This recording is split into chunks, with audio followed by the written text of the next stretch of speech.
자, 여러분 안녕하세요. 설계팀장입니다. 이 시간에는 압축 스프링의 설계와 작도에 대해서 설명해 보겠습니다. 제가 처음 설계를 배울 때에는 기계 설계책이나 도표 편람의 설계식을 이용해서 직접 스프링 상수를 계산하여 설계하였는데요. 스프링을 대량으로 제작하는 것이 아니면 소량은 스프링집에 주문하기가 민망할 때가 많습니다. 자, 이럴 때는 미즈미에서 선정하여 구매하는 것이 좋습니다. 스프링의 선정은 스프링 상수인 K값을 기준으로 합니다. 스프링 상수란 스프링의 단위 변이일 때의 힘을 의미합니다. 힘은 킬로그램 단위로 생각하는 것이 좋은데요. 힘의 크기를 직관적으로 파악하기 좋기 때문입니다. 이것은 맹목적으로 때려 맞추는 것이 아니라 제 채널의 공합 실린더 출력 쉽게 계산하기 영상에서 설명하였으니 참고하시기 바랍니다.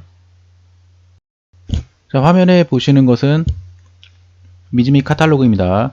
스프링이 샤프트에 끼워질 때는 내경 기준으로 선정하시면 되고요. 스프링이 구멍에 삽입될 때는 외경 기준으로 선정하시면 됩니다. 내경 타입, 외경 타입을 꼭 지켜야 하는 것은 아니고요. 맞는 게 없을 때는 구분 없이 찾아도 됩니다. 가장 중요한 것은 스프링 상수입니다. 카탈로그에는 스프링 정수라고 표기되어 있습니다. 스프링 상수는 변형되는 단위 길이당 누르는 힘이라고 설명했는데요.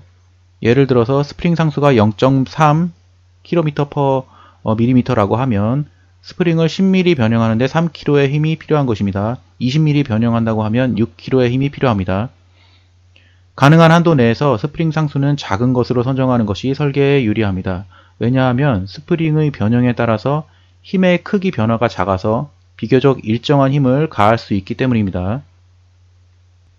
스프링의 길이가 부족하여 여러 개를 직렬로 이어서 쓸 때에는 그 개수에 비례하여 상수값이 작아지는 것을 주의하시기 바랍니다. 예를 들어서 스프링 상수 0.3kg를 선정했을 때 두 개를 연결하면 2분의 1인 0.15kg가 되고 세 개를 연결하면 3분의 1인 0.1kg가 되므로 이를 감안하여 스프링 상수를 선정해야 합니다.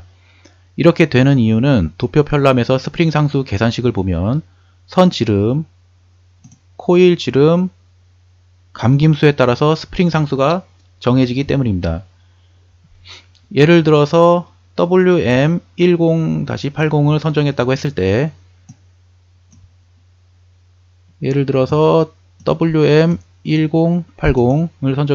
때 카탈로그를 보시면 선 직경은 1.4, 밀착 길이 32.2인데 Fmax라고 하는 최대 변형 길이가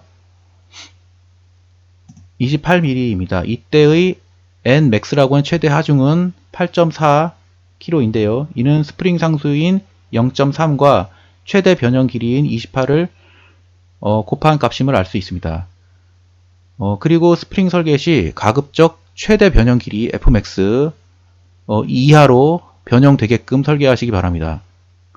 WM1080은 지금 여기 위에 스프링 정수표에서 0.3, WM10은 0.3인 것을 알 수가 있고요. 다시 한번 강조하면 스프링 상수를 선정하는 것이 가장 중요하고요. 이를 기준으로 스프링을 설계하여 선정하시면 됩니다. 스프링 상수가 기준이 되므로 외경이나 내경은 같더라도 스프링의 길이에 따라서 선 지름은 지금 여기 보시면 스프링 상수는 같더라도 선 지름은 이렇게 달라지는 것을 알 수가 있습니다. 이는 도표 편람의 스프링 상수 계산식을 참고하시면 좋겠고요. 굳이 더 깊이 알지 않아도 설계하는 데는 문제 없습니다.